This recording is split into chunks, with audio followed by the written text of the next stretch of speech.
سنه لك یا رسول اللہ. کیا تھے مفتی اعظم کا مسلک کیا تھا وہ تو پیش کیجیے آپ لوگ.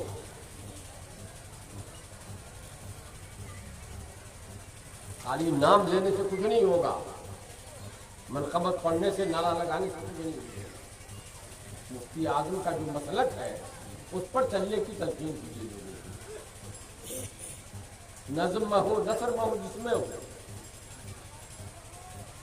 اعلیٰ حضرت کا خوب نام لیتے ہیں, بریلی کا خوب نام لیتے ہیں,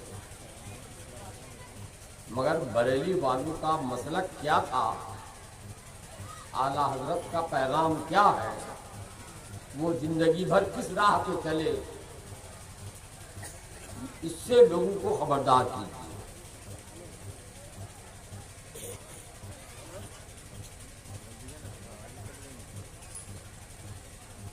تاکہ صحیح معنی میں بریلوی بنیے, صحیح معنی میں اعلیٰ حضرت کا ماننے والا کہلائیے.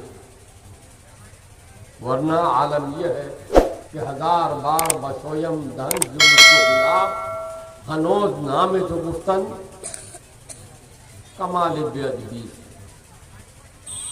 1000 بار اگر منہ کو گلاب اور عطر سے دھوئیے اس کے باوجود بھی اعلیٰ حضرت کے مسلک پہ عمل نہ کیجیے, خالی نعرہ لگائیے, تو یہ بے ادبی ہے. ادب کا تقاضا یہ ہے اصل کہ اعلیٰ حضرت کا مسلک کیا تھا, مفتی اعظم کا مسلک کیا تھا, اس کے مطابق چلنے کی کوشش کی. آج چھوٹا سا پنڈال اور وہ بھی دو حصہ خالی, ایک حصہ بھرا ہوا, اس میں بھی بوڑھے لوگ ہیں یا پھر بچے ہیں, جوان کیوں نہیں.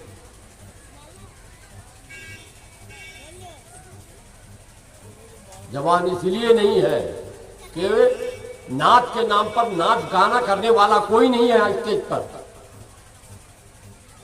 نعت کے نام پر اگر نعت کرنے والا آئے تو دیکھیے گا سارے جوان جو ادھر ادھر ہیں بھیڑ لگا دیں گے, نام نعت کا بدنام, اور وہ گانا گا رہا ہے, ناچ کر رہا ہے,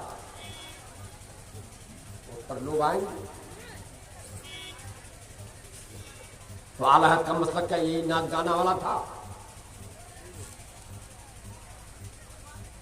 اعلیٰ حضرت کا مسلک تو یہ تھا کہ صاف ستھری قوالی, صرف ایک ڈھول ایک ہارمونیم تھا.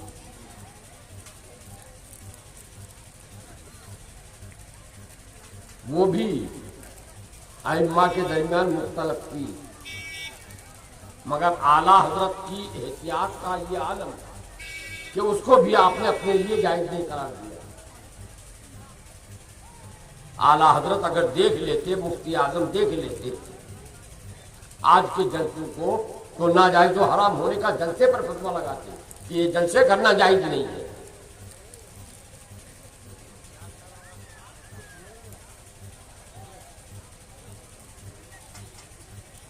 مفتی اعظم ایسے ہی نہیں تھے. مفتی اعظم کا عمل تو آپ لوگ سمجھ سکیے گا, علم نہ جانیے, کم سے کم عمل دیکھ کے تو آپ مفتی اعظم کو سمجھ سکتے ہیں.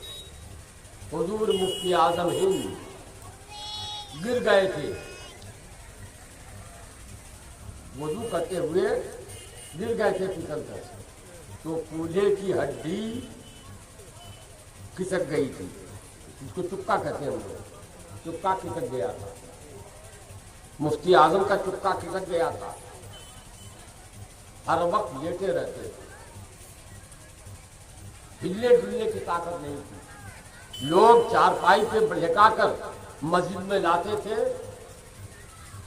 اور مسجد میں لا کر مصلی پہ کھڑا کر دیتے.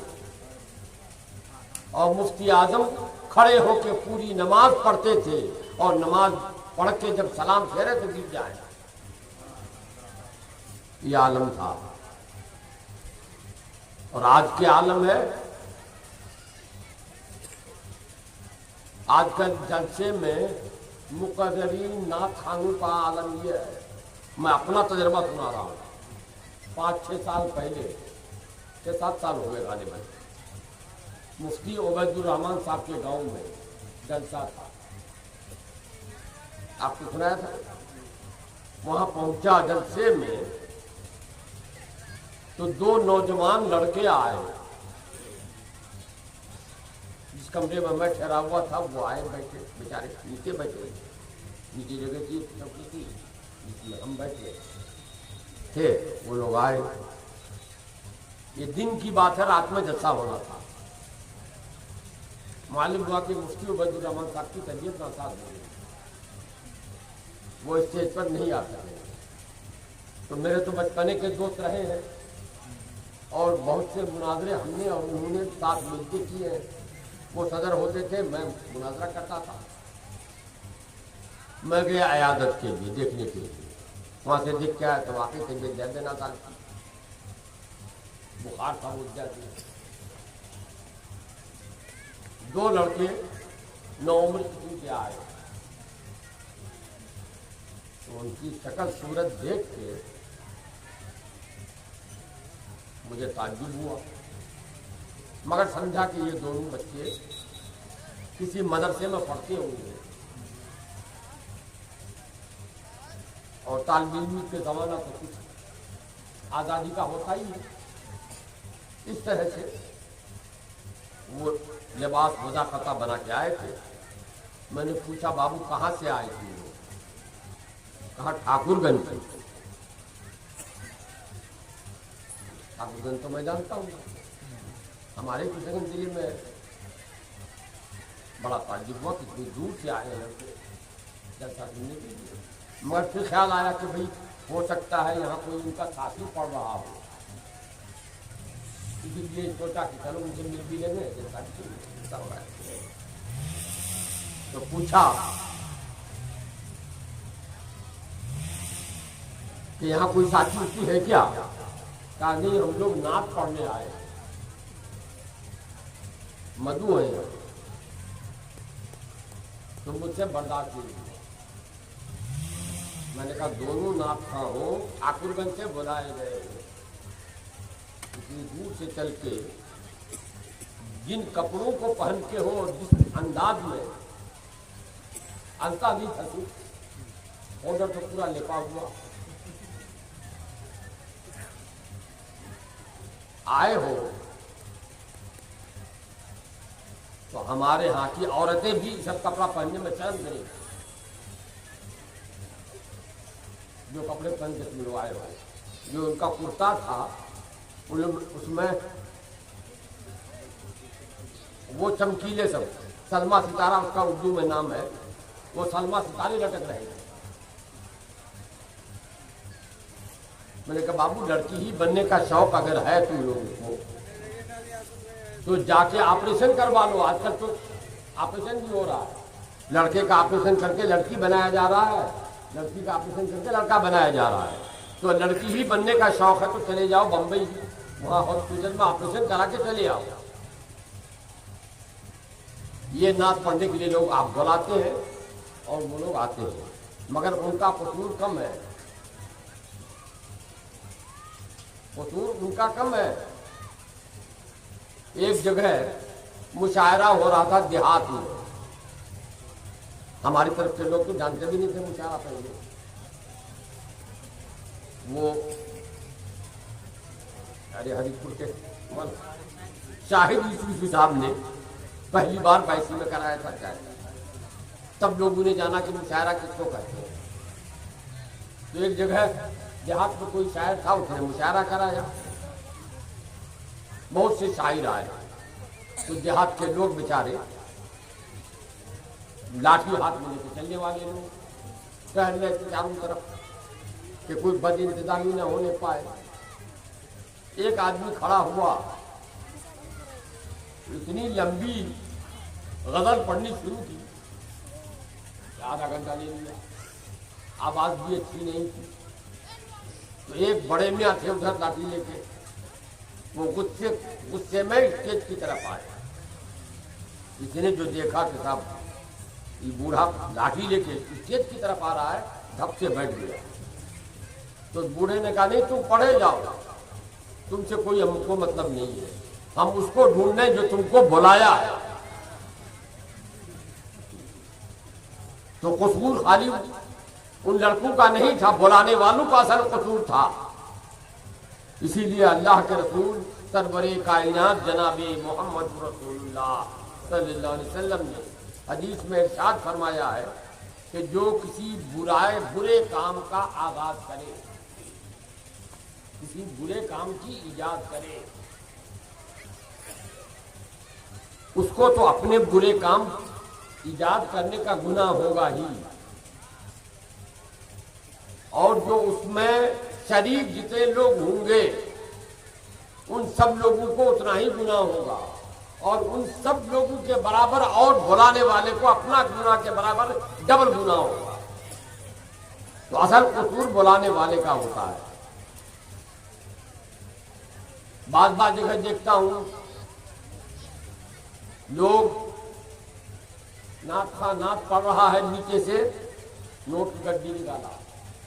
آج کل تو ٹھیکیدار لوگ پیسہ وغیرہ کماتے ہیں، گڈی نکالی پوری، تو گڈی نکالی ہو پوری، اگر نعت بہت پسند آئی تو اس سے پوچھئے کہ صاحب کیا سمجھے؟ شعر کا آدھا مصرع بھی نہیں سمجھتا،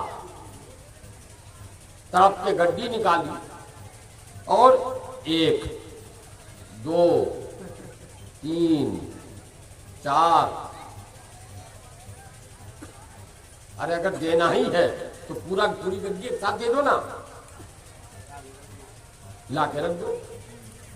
نہیں، وہ دکھا رہا ہے ہمارے پاس پیسہ ہے، دے رہے ہو، اور وہی مدرسہ جھوپڑے کا رہے، مدرسے کو دینے کی توفیق نہیں ہوتی۔ یہ ریاکاری ہے، یہ جائز نہیں، حرام ہے۔ کیا ہو رہا ہے ہماری قوم میں؟ اور کہہ رہا ہوں کہ اللہ کا عذاب نازل ہو رہا ہے، ابھی کچھ نہیں ہوا، اور زیادہ عذاب نازل ہونے کے ہم حقدار ہو گئے۔ اللہ کی برکتیں اٹھ گئی ہیں، اللہ کی نعمتیں ہم سے روٹ گئی ہیں، اس کی وجہ یہی ہے کہ ہم اللہ اس کے رسول کے فرمان کو بھول گئے ہیں، اس کے مطابق چلنا نہیں چاہتے ہیں۔ تو اللہ کی رحمت کے امیدوار کیوں امیدوار بھائی؟ یہ اللہ کی رحمت ہے تو انعام ہے، انعام تو اس کو ملتا ہے جو ڈیوٹی سے زیادہ کام کرے، اور یہاں ڈیوٹی ہی نہیں کر رہے ہیں اور انعام کے لالچ میں بیٹھے ہیں کہ انعام ملے گا اللہ تعالیٰ کا، اللہ کی رحمتیں نازل ہوں گی۔ مسلمانوں، آج جو دین باقی ہے وہ ان جلسوں کی وجہ سے نہیں ہے، وہ مزاروں کی وجہ سے نہیں ہے، آراز کی وجہ سے نہیں ہے۔ آج اگر دین کچھ بھی باقی ہے تو مدرسے ہی کی وجہ سے ہے۔ کچھ بھی دین باقی ہے تو مدرسے ہی کی وجہ سے ہے۔ مدرسہ نہ رہے تو تمہارا جنازہ پڑھانے والا کوئی نہیں ملے گا، تمہارے لیے ایصال ثواب کرنے والا کوئی نہیں ملے گا۔ تو اگر دینے ہی کا شوق ہے تو مدرسوں میں دو لگائے، مدرسوں کو آباد کرو۔ کوئی یہ مت سمجھے کہ ہم بھی مدرسہ چلاتے ہیں تو اس لیے کہتے ہیں، ہم کو کہنا ہو اگر یہ ہوتا تو ہم وہاں کہتے، جہاں کے لوگ چندہ دے رہے ہیں تمہارے یہاں کبھی چندہ مانگنے آئے گا؟ ہم تو یہاں کے لیے کہہ رہے ہیں، اپنے لیے نہیں کہہ رہے، یہاں کے لیے کہہ رہے ہیں۔ اگر علماء پیدا نہ ہوں، ہم علماء کہہ رہے ہیں، مولوی نہیں کہہ رہے۔ مولوی تو آج بہت پیدا ہو رہے ہیں، اب تو کوئی مولوی پر قناعت نہیں، سب مولانا، مولانا ہی نہیں، علامہ، علامہ نہیں، مفتی صاحب سے کم کوئی ہے ہی نہیں۔ چاہے مفتی کی ہجے نہ کر سکے، وہ معنی نہ بتا سکے مفتی کا معنی کیا ہے، وہ بھی مفتی بنا ہوا ہے۔ اور یہ ان لوگوں کا ہے، اصل قصور ان لوگوں کا ہے۔